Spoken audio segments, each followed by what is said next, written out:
जरा कल्पना कीजिए उस दुनिया की जहां शेक्सपियर, डिकेंस और वह भाषा ही न हो जिसने आज की दुनिया को परिभाषित किया है। एक ऐसी दुनिया जहां कहानियों में कोई दिल नहीं, विचार कभी बहते ही नहीं। सोचिए क्या ऐसी दुनिया का अस्तित्व हो सकता है। आज हम एक अद्भुत यात्रा पर निकलने वाले हैं, इंग्लिश लिटरेचर के संपूर्ण इतिहास की यात्रा।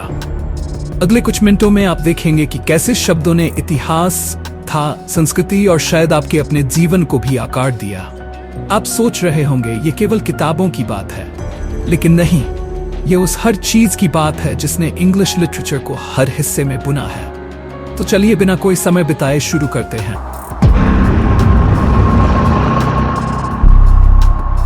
हमारी कहानी शुरू होती है 1000 साल पहले, जब इंग्लैंड के अंधेरे और धुंधले इलाकों में सबसे पुरानी कहानियां लिखी गई। ये ओल्ड इंग्लिश में थी, जिसे हम आज की भाषा से बिल्कुल अलग मानते हैं। इसमें से सबसे प्रसिद्ध रचना है बियोवुल्फ, एक वीर गाथा जहां नायक राक्षसों को मारता है, ड्रैगन से लड़ता है और अंत में मृत्यु का सामना करता है। लेकिन बियोवुल्फ की विशेषता केवल इसकी लड़ाइयों में नहीं है, इसमें उस सवाल की नींव डाली गई है जिसे इंग्लिश लिटरेचर बार बार पूछता है, एक क्रूर दुनिया में नायक होने का मतलब क्या है। तब अगर आप ड्रैगन नहीं मार रहे थे या समुद्री राक्षसों से नहीं लड़ रहे थे, तो आप असली हीरो थे भी या नहीं।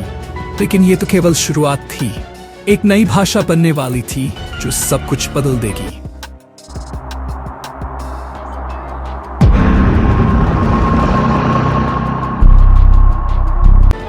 फोर्टीन्थ सेंचुरी में जहां इंग्लिश भाषा बदल रही थी, नॉर्मन्स का आक्रमण हो चुका था और हर जगह फ्रांसीसी प्रभाव था। तभी आते हैं जेफरी चौसर, जो पुरानी अंग्रेजी और नॉर्मन फ्रेंच को मिलाकर एक नई भाषा मिडिल इंग्लिश देते हैं। उनका सबसे महान कार्य द कैंटरबरी टेल्स समाज के अलग अलग हिस्सों से लोगों की कहानियों को बताता है। लेकिन यहाँ ट्विस्ट यह है कि चौसर ने हमें सिर्फ कहानियां नहीं दी, उन्होंने हमें मध्यकालीन समाज की एक झलक दी, उसकी खुशियां, उसके संघर्ष, उसकी विसंगतियां। क्या आपने कभी रोड ट्रिप के दौरान किसी की गॉसिप की है? खैर, चौसर के पात्र आज से 700 साल पहले अपनी तीर्थ यात्रा में यही कर रहे थे। और फिर आई रेनेसांस, एक युग जो इंग्लिश लिटरेचर को हमेशा के लिए बदल देगा।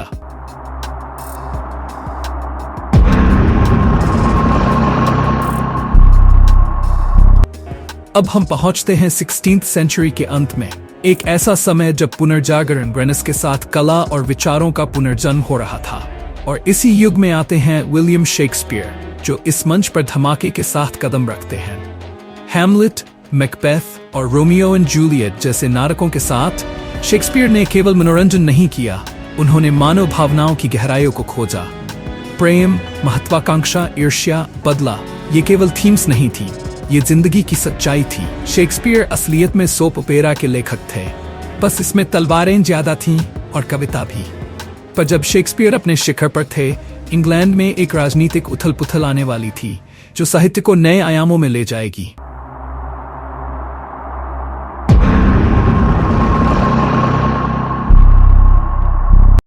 सेवनटीन्थ सेंचुरी में अंग्रेजी साहित्य को रेस्टोरेशन के युग ने अपनी पहचान दी और इस युग में साहित्य का एक नया रूप सामने आया, सैटायर। जॉन ड्राइडन और जोनाथन स्विफ्ट जैसे लेखकों ने अपने समय की राजनीति, समाज और मानव स्वभाव की कमजोरियों पर तीखे व्यंग किए। स्विफ्ट की गलिवर्स ट्रैवल्स न केवल एक यात्रा थी, ये दुनिया की बेतुकी बातों पर एक तीखी टिप्पणी भी थी। तो अगली बार जब आपको लगे कि नेता छोटे छोटे लिलिपुटियन की तरह बर्ताव कर रहे हैं, तो याद रखें, आप पहले नहीं हैं जिन्हें ऐसा लगा है। पर केवल व्यंग काफी नहीं था। जैसे जैसे औद्योगिकीकरण बढ़ा, साहित्य को भावनाओं के तीव्र तूफान का सामना करना पड़ा।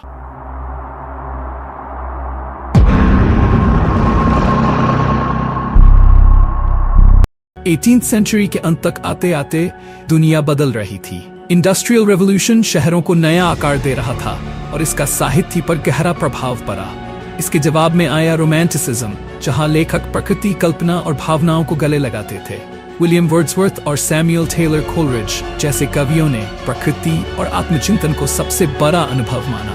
और फिर थे लॉर्ड बायरन, जो साहित्य के असली बागी थे, जिनके पात्र अंधेरे, विद्रोही और अवज्ञाकारी थे। कभी खुद को गलत समझा हुआ या अकेला महसूस किया है।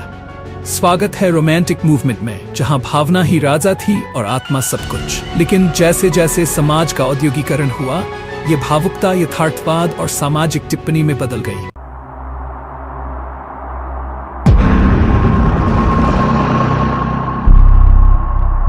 अब हम पहुंचते हैं 19th सेंचुरी के विक्टोरियन युग में। ये एक ऐसा समय था जब साहित्य केवल व्यक्तिगत भावनाओं के बारे में नहीं था, बल्कि समाज की सच्चाइयों और नैतिकता के बारे में भी था। चार्ल्स डिकेंस और जॉर्ज एलियट जैसे लेखक समाज की समस्याओं और औद्योगिक जीवन की सच्चाइयों पर लिखते थे। डिकेंस विशेष रूप से गरीबों की स्थिति, राजनीति में भ्रष्टाचार और नैतिक दुविधाओं को उजागर करते थे। उनकी रचना ओलिवर ट्विस्ट समाज के अंधेरे कोनों में प्रकाश डालने का एक उत्कृष्ट उदाहरण है। वैसे अगर आपको नेटफ्लिक्स के किसी सीजन फिनाले ने परेशान किया है तो इसके लिए डिकेंस को दोष दें। उन्होंने ही सबसे पहले क्लिफहैंगर की शुरुआत की थी। लेकिन विक्टोरियन युग के अंत के साथ एक नया युग शुरू हुआ।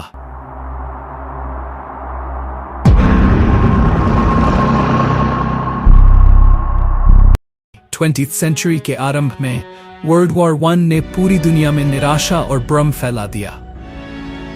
लेखक पारंपरिक रूपों से तंग आ चुके थे। इसी दौर में आया मॉडर्निज्म, एक ऐसा आंदोलन जो पुराने नियमों को तोड़ने के लिए जाना जाता है।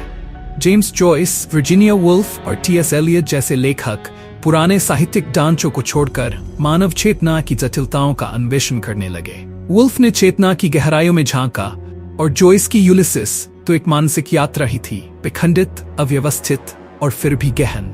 जॉयस को पढ़ना रूबिक्स क्यूब हल करने जैसा है, बस यहाँ हर टुकड़ा एक शब्द है और पहेली आपका दिमाग। लेकिन जब लगा कि साहित्य ने हर नियम तोड़ दिया है, तब एक नई चुनौती सामने आई।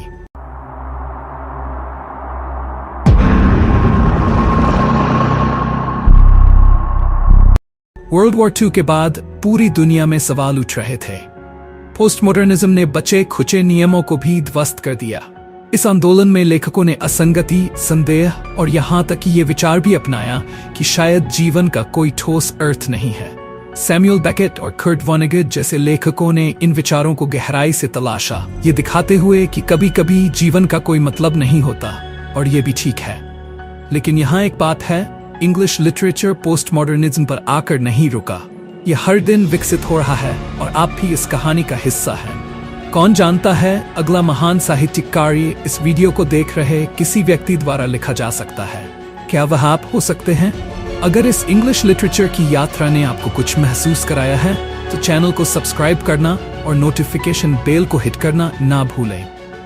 और हाँ, कमेंट करके हमें जरूर बताएं कि आप अगला वीडियो किस टॉपिक पे देखना चाहेंगे। तब तक पढ़ते रहिए, सीखते रहिए। धन्यवाद।